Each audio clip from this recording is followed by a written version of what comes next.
आइए बच्चों, आज हम लोग के पास जो पोयम है उसका नाम है a lament that is composed by P B. Shelley. सबसे पहले ये समझना है कि अलेमेंट का मतलब होता क्या है। तो लेमेंट का जो मतलब है, जब कोई किसी चीज़ से बहुत ज़्यादा दुखी हो जाता है तो उस दुख को ही लेमेंट कहते हैं, एक तरीके से विलाप करना, है ना। तो अलेमेंट का एक्चुअल में मीनिंग है विलाप करना। ये जो पोयम है इसमें 2 स्टैंजा हैं,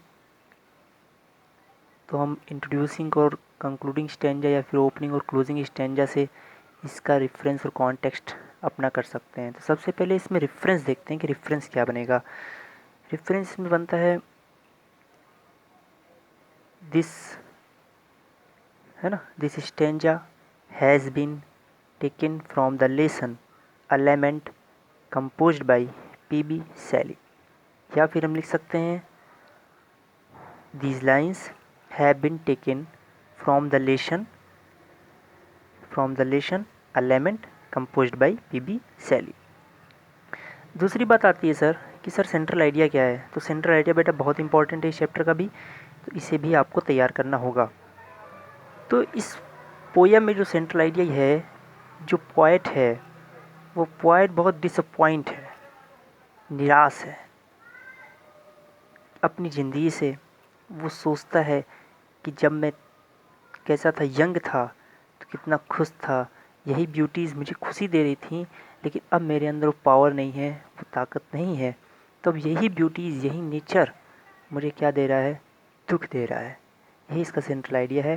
that means the poem is an outcome, the poem is an outcome of poets disappointments and failure in life.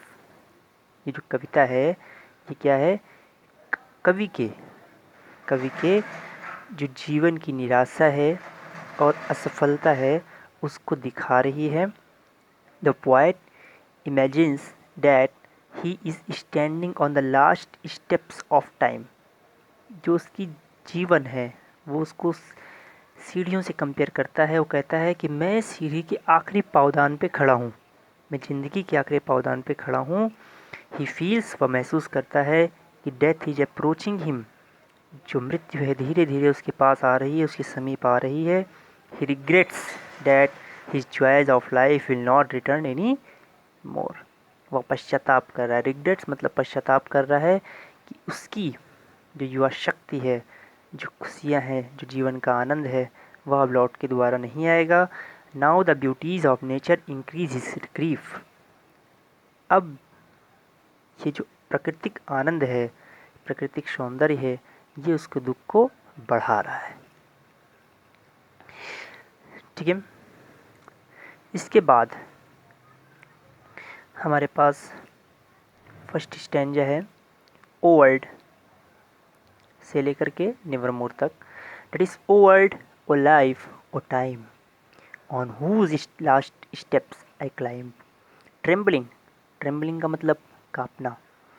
Eight that where I had stood before, when will return the glory of your prime। Glory, glory means महानता, है ना, greatness. when the glory when the when will return the glory of your prime, no more, oh never more, मतलब नहीं, कभी नहीं। ओ world, O life, O time. सबसे पहले context की बात करें तो अपना दर्द बयां कर रहा है, अपना दर्द बता रहा है। मतलब in this opening stanza the poet is expressing his grief, अपने दर्द को बता रहा है, अपने दर्द को क्या कर रहा है, बता रहा है। एक्सप्लेनेशन की बात करें तो here the poet thinks that here the poet thinks that his life his life has to the end, है ना, has come to the end। मतलब जीवन का अंत जो है उसका एकदम से क्या है, निकट है, एकदम समाप्ति की तरफ है। He imagines that he is standing on the last step of the time, वह समय के आखिरी पावदान पे है। ही रिमेंबर्स, वो याद करता है हिज ओल्ड टाइम, अपने पुराने समय को, बीते हुए समय को। But now his legs are trembling, लेकिन अब जो उसके पाँव हैं वो काँप रहे हैं। कैसे काँप रहे हैं? लाइक एन ओल्ड मैन, एक बूढ़े व्यक्ति की तरह काँप रहे हैं। He regrets that the joy of life will not return to him any more. वह क्या कर रहा है? पश्चाताप कर रहा है कि अब जो आनंद है, जो समय है, वो कभी लौट करके नहीं आएगा। सेकंड स्टैंजा जो है सर, वो है out of the day and night a joy has taken flight, fresh spring and summer and winter hoar. Hoar का मतलब होता है यहाँ पे फ्रस्ट, मतलब बर्फबारी। Move my faint heart with grief but with delight, no more O never more. Out of the day and night मतलब पूरा दिन, पूरा रात।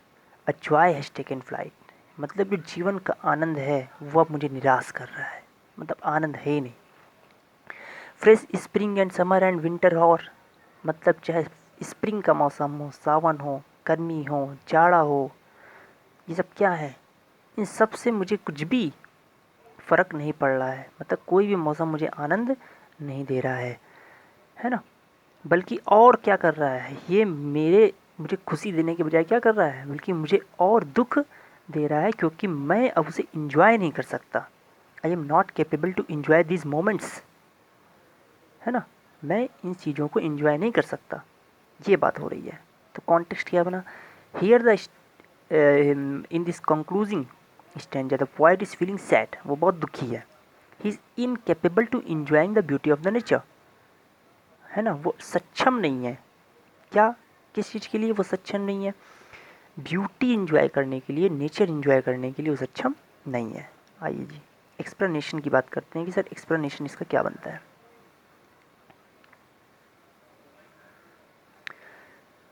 The poet's day and night are joyless, जो उसका दिन है, रात है, मतलब जो समय है, आनंद विहीन है, निराशा है, आनंद रहित है। The beauty of nature such as spring summer and winter give him no joy, जो प्राकृतिक सुंदरता है, जो प्राकृतिक नेचर है, चाहे सावन हो, गर्मी हो, ठंडी हो, उसे कोई भी आनंद प्रदान नहीं कर पाती हैं। These beauties of nature do not give him joy rather increase his grief, ये जो ब्यूटीज़ हैं, ये सुंदरताएं हैं प्रकृति की, वो उसे आनंद नहीं देती हैं, बल्कि उसके दुख को और बढ़ा दे रही हैं।